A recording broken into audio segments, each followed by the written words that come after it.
Jadi pertemuan yang keempat itu bicara mengenai Yesus, sahabat bagi mereka yang bertobat.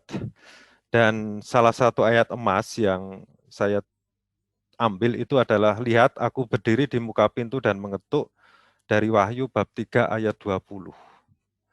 Nah, apa yang menjadi latar belakang dari teks ini atau permenungan ini adalah fakta pertama. Pandemi ini menyadarkan bahwa harta, kekayaan, dan uang adalah barang fana dan sementara. Itu sudah jelas. Banyak orang kaya meninggal, orang miskin juga ada yang meninggal. Yang kedua, faktanya adalah pandemi itu membatasi aktivitas beribadah online dan tidak memberikan kepuasan dalam beribadah. Itu jelas kita alami juga. Nah, dari dua fakta ini, sebetulnya pandemi ini mengajak kita untuk berpaling pada Sang Penyelenggara Ilahi, yaitu Tuhan sendiri. Nah, setelah melihat konteks atau situasi yang dialami oleh kita semua sekarang ini, kemudian kita melihat atau kita masuk ke dalam teks ya.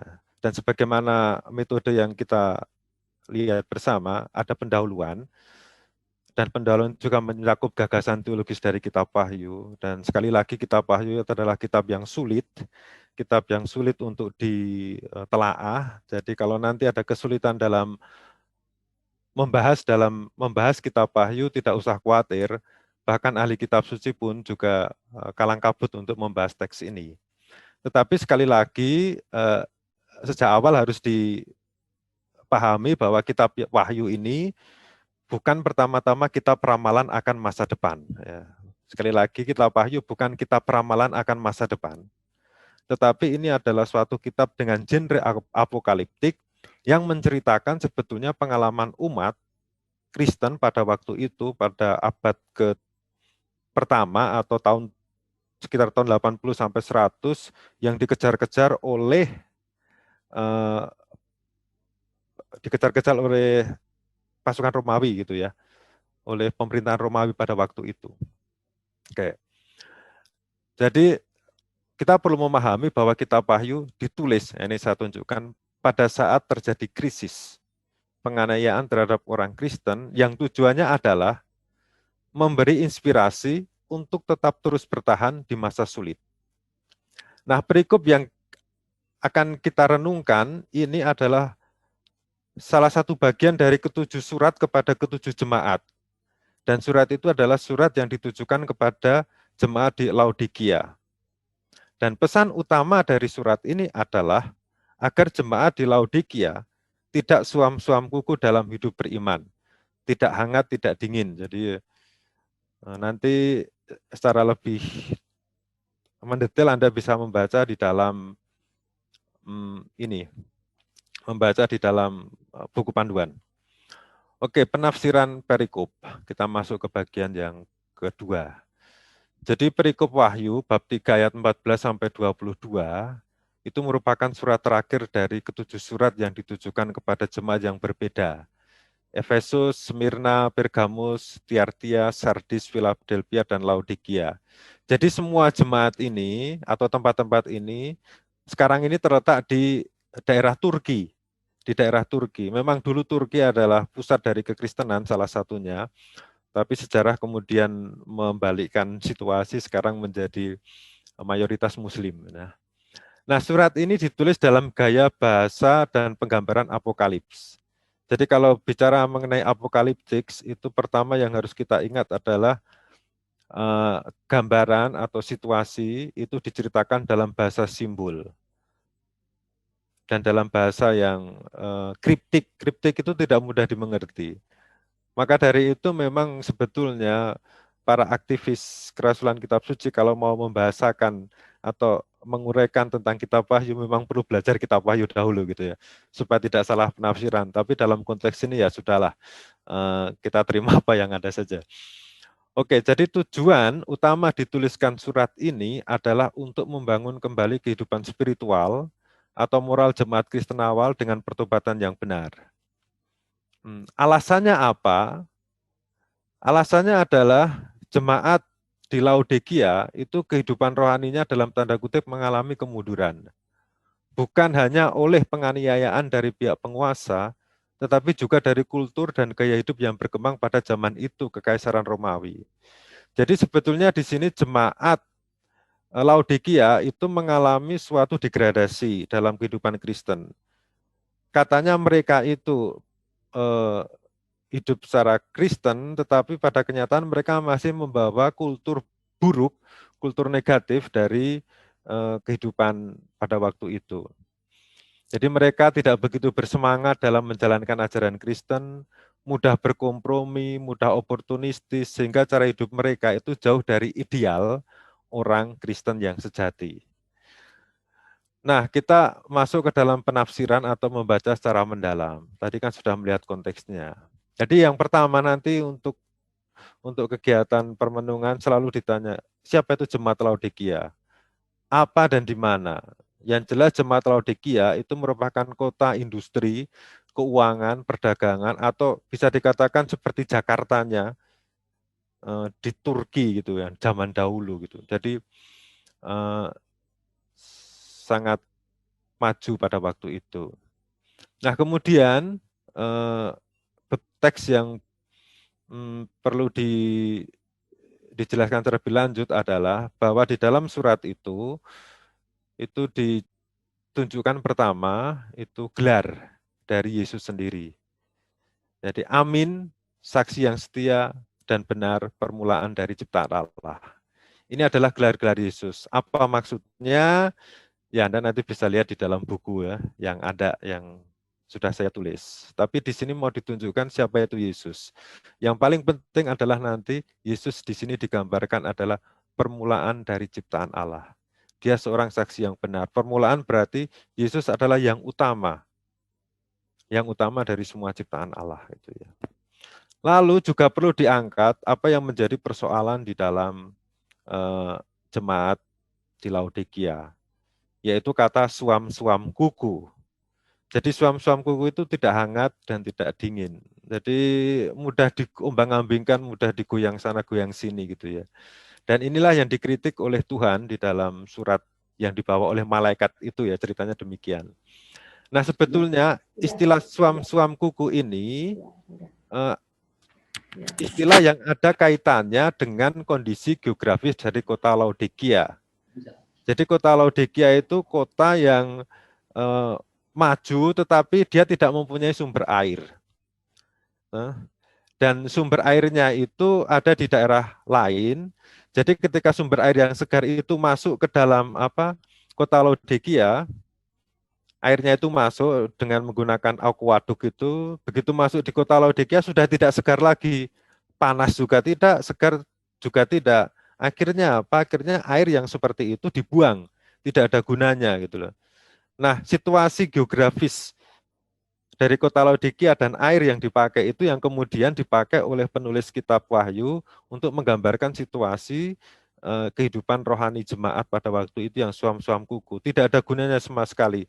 Tidak segar, tidak bisa dipakai untuk minum, tidak panas juga tidak bisa dipakai untuk mandi dan untuk kesehatan lainnya. Nah, itu situasinya. Nah, kemudian di ayat 18 dan 19 itu ada 3 nasihat Kristus terhadap jemaat ini. Dan nasihat ini diungkapkan dalam bahasa kiasan ya. Jadi ada kiasan emas, ada kiasan pakaian putih, ada kiasan mata dan minyak. Nah, nanti bisa dibaca sendiri teksnya, tetapi berkaitan dengan kiasan emas ini sebetulnya mau dikatakan bahwa Tuhan menasihatkan pada jemaat Laodikia agar kembali kepadanya yang adalah kekayaan sejati jemaat. Jadi Tuhan itu adalah kekayaan sejati jemaat. Kemudian pakaian putih itu adalah kiasan untuk pengampunan dosa. Jadi jemaat Laodikia diminta untuk hidup dalam dalam pertobatan ya, yang harus dimurnikan dengan pengampunan dosa. Nah, di sini selanjutnya, yang ketiga itu kiasan mata dan minyak. Kiasan mata dan minyak itu tentu saja ada kaitannya dengan produksi dari kota Laodikia itu sendiri. Jadi rupanya di Laodikia itu ada atau pusat pengobatan mata sekaligus produksi minyak zaitun yang untuk kesehatan ya. Nah, situasi dari kota itu kemudian, atau produk dari kota itu kemudian dipakai penulis kitab Wahyu untuk ya menceritakan situasi dari jemaat di Laodikia. Dan di sini dikatakan bahwa di bagian ketiga, nasihat Kristus adalah Tuhan menasihatkan agar jemaat disembuhkan dan dicerahkan hidup rohaninya dari dunia yang dipenuhi dengan kegelapan dan ketidakpedulian. Lalu selanjutnya itu diceritakan bahwa Yesus dalam suratnya, yang diceritakan dalam suratnya itu, Yesus mengajak supaya jemaat itu bertobat. Dan yang menarik di sini adalah bukan pertama-tama inisiatif bertobat itu dari jemaat, tetapi Yesus itu mengajak jemaat untuk datang kepadanya kembali. Dan ini juga dijelaskan dalam kata-kata yang cukup menarik, aku berdiri. Jadi ini adalah undangan dari Yesus sendiri. Mengetuk. Jadi Yesus itu aktif, menawarkan rahmatnya kepada mereka yang mengundangnya untuk masuk ke dalam hatinya. Jadi di sini terlihat bahwa Yesus itu tidak pernah meninggalkan jemaatnya yang dalam arti tertentu sedang mengalami krisis rohani. Jadi suatu gambaran, suatu lukisan di mana Yesus itu adalah dia yang aktif untuk menarik jemaatnya menuju jalan hidup yang benar. Jadi kalau digambarkan secara singkat atau dirumuskan secara singkat, jemaat Laodikia adalah jemaat yang hilang karena suam-suam kuku itu, tapi Yesus pun mau mencarinya gitu ya. Nah, lalu apa yang menjadi pesan dan penerapan? Jadi perikop Wahyu bab 3 ayat 14 sampai 22 ini mengajak kita untuk mawas diri terhadap godaan untuk mempercayakan hidup kita kepada harta dan kekayaan. Dan sebagai langkah selanjutnya adalah kita diajak untuk lebih mengarahkan dan mengakarkan hidup kita kepada Tuhan sebagai harta sejati dan kekal. Jadi harta dan kekayaan itu bukan sesuatu yang negatif, tetapi mempercayakan kepada harta dan kekayaan itu bisa membuat hidup kita itu menjadi tidak kuat, dalam arti begini, karena harta dan kekayaan kan bukan sesuatu yang kekal, sesuatu yang sementara. Dan dalam masa pandemi ini kan kita tahu ya, bahwa harta dan kekayaan itu terkadang tidak bisa membantu sepenuhnya dari serangan apa itu virus ini. Jadi kita diajak di sini untuk percaya kepada Tuhan sebagai harta sejati dan kekal.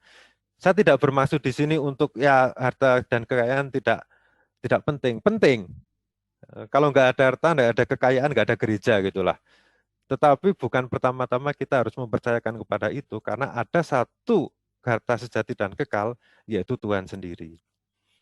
Nah, seperti pesan yang lain, saya rumuskan demikian, seperti yang dialami oleh jemaat Laodikia, uang, harta, kekayaan adalah godaan paling berat bagi gereja maupun masyarakat secara keseluruhan. Semua itu membuat orang terjebak dalam mentalitas sudah tercukupi, self-sufficient, karena harta. Sehingga Tuhan bisa saja bukan lagi prioritas dalam hidupnya. Nah, yang terpenting di sini adalah kita harus sadar bahwa pandemi, yang mungkin itu adalah sesuatu yang negatif, ya, tapi kita bisa belajar dari sesuatu yang positif, dari kondisi ini, krisis ini. Dalam arti demikian, pandemi telah menempatkan kembali posisi Tuhan sebagai prioritas utama dalam hidup kita. Hidup rohani yang mungkin selama ini telah dikaburkan oleh harta dan kekayaan, kembali memperoleh kesegarannya ketika kita menempatkan Tuhan di dalam hidup kita sebagai pusat kehidupan kita. Jadi itu poin-poin dari pertemuan yang keempat. Selanjutnya nanti Anda bisa baca sendiri di dalam buku panduan PKSN. Terima kasih. Kita kasih Ibu Nani kesempatan untuk bersuara. Bu Nani, apakah bisa mendengar saya dan bisa berbicara? Ya, Romo. Oke, Bu Nani. Ini karena saya memilih dua laki-laki, dua perempuan itu bukan tanpa maksud.